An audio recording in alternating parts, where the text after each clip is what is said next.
Hi. ആഹ് ശരിക്കും ഇങ്ങനൊരു video ചെയ്യണമെന്ന് വിചാരിച്ചിരുന്നില്ല. എന്തോ എനിക്കിങ്ങനെ പറയണമെന്ന് തോന്നി, അതുകൊണ്ട് പറയുകയാണ്. കഴിഞ്ഞ ഒരു 2-3 ദിവസമായിട്ട് ഞാൻ അത്രയും നല്ലൊരു എന്താ പറയുന്നത്, മെൻ്റലി നമ്മൾ കുറച്ച് ഡൗൺ ആവുമല്ലോ. അത് പുറത്തൊന്നും അങ്ങനെ ഉണ്ടാവാറില്ല. എന്നിരുന്നാലും ഉള്ളിൻ്റെ ഉള്ളിൽ അതിയായ സങ്കടവും തോന്നിയത് വേറൊന്നുമല്ല. നമ്മൾ കുഞ്ഞിലെ തൊട്ട്, അതായത് നമ്മുടെ നല്ലൊരു ഏജ് തൊട്ട് നമ്മളിങ്ങനൊരു എന്താ പറയുന്ന ഒരു റോൾ മോഡൽ പോലെയൊക്കെ കൊണ്ട് നടന്ന ഒരാൾ വിരമിച്ചു.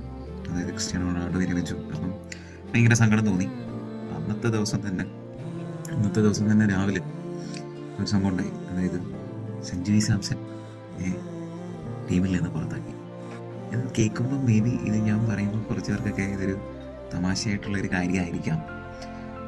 പക്ഷേ എനിക്കറിയാം, എന്നെപ്പോലുള്ള കുറച്ച് മലയാളികളെങ്കിലും കാണും. സഞ്ജു വി സാംസനെ ടീമിൽ നിന്ന് പുറത്താക്കി, നിനക്കെന്താണ് ഇത്ര സങ്കടം എന്ന് ചോദിക്കുന്നവരോട് എനിക്ക് എന്നേ പറയാനുള്ളൂ.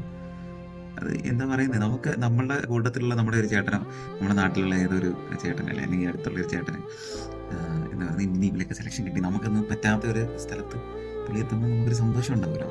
ആ സന്തോഷമാണ് ശരിക്കും അതൊരു സങ്കടവും. അപ്പം എന്നൊരാൾ ചോദിച്ചു, എന്തിനാണ് ഇത്ര ടെൻഷൻ അല്ലേ, ക്രിസ്ത്യാനോ റൊണാൾഡോ വിരമിച്ചപ്പം എന്തിനാണ് ഇത്ര വിഷമം? അതുപോലെ സഞ്ജു സാംസനെ ടീമിലെടുക്കാത്തതിന് എന്തിനാണ് ഇത്ര ടെൻഷൻ?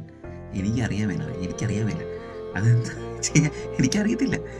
അങ്ങനെ നമ്മുടെ ഈ സിസ്റ്റം ഇങ്ങനെ ആയി എന്ന് എനിക്ക് തോന്നുന്നു. എൻ്റെ സിസ്റ്റം ഇങ്ങനെ ആയി എന്ന് എനിക്ക് തോന്നുന്നു. നമുക്ക് സങ്കടപ്പെടാൻ എന്തൊക്കെ കാര്യങ്ങളുണ്ട്. ഇപ്പോൾ ഓരോരുത്തർ ചോദിക്കുന്നത്, നമ്മുടെ എന്താ പറയുന്നത്, നിങ്ങളുടെ കാര്യം നോക്കി നടന്നാൽ പോരെ, അല്ലെങ്കിൽ നമ്മുടെ എന്തൊക്കെ വിഷമങ്ങളുണ്ട് അതിൻ്റെ ഇടയ്ക്കാണ് അവർക്ക് കളിച്ച് പൈസ കിട്ടുന്നു, അങ്ങനെയൊക്കെ പറയും. പക്ഷേ എന്തോ എനിക്കറിയാമെന്നില്ല, ഇങ്ങനെയുള്ള ആരെങ്കിലൊക്കെ ഉണ്ടോ അല്ലേ? ഈ ടെൻഷൻ അല്ലടാ, ഒരു സ്നേഹമാണ്. ഈ കോംബോയിലുള്ളവർക്കൊക്കെ എനിക്കൊന്ന് ഇപ്പം മെസ്സിനെ എനിക്ക് ഇഷ്ടമാണ്, പക്ഷെ എന്നിരുന്നാലും ക്രിസ്ത്യാനോ റൊണാൾഡോയാണ് കൂടുതൽ ഇഷ്ടം.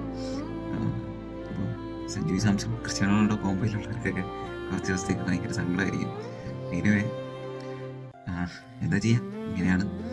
സഞ്ജു സാംസൻ്റെ കാര്യം എനിക്ക് പ്രത്യേകിച്ച് ഒന്നും തന്നെ പറയാനില്ല. എന്തോ എനിക്കറിയത്തില്ല, നമ്മളെ സിസ്റ്റം ഇങ്ങനെയാണ്. ഇനി ഒരു മനുഷ്യൻ ഇതിൽ കൂടുതൽ എന്ത് ചെയ്യാനാണെന്ന് ചോദിച്ചു കഴിഞ്ഞാൽ എനിക്ക് അറിഞ്ഞൂടാ. ചില സാഹചര്യങ്ങളിൽ അങ്ങനെയാണ്. ഇനി ആദ്യത്തെ ആള് ക്രിസ്ത്യാനോ റൊണാൾഡോ, അത് വയസ്സായി അല്ലെങ്കിൽ പ്രായമായി എന്ന് പറയാം.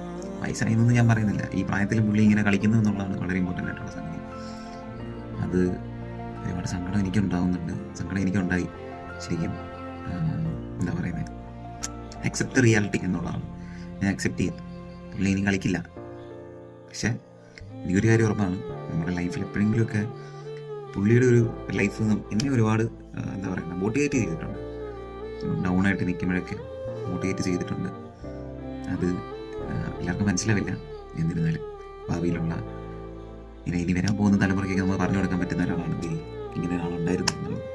പിന്നെ അപ്പോൾ ക്രിസ്ത്യാനോ റൊണാൾഡോ സഞ്ജു സാംസൺ കോമ്പോട്ടുള്ള എൻ്റെ പ്രിയ സുഹൃത്തുക്കൾ, എൻ്റെ വിഷമത്തിൽ പങ്കുചേരുന്നു, ഞാൻ നിങ്ങളുടെ വിഷമത്തിൽ പങ്കുചേരുന്നു. Okay, bye bye.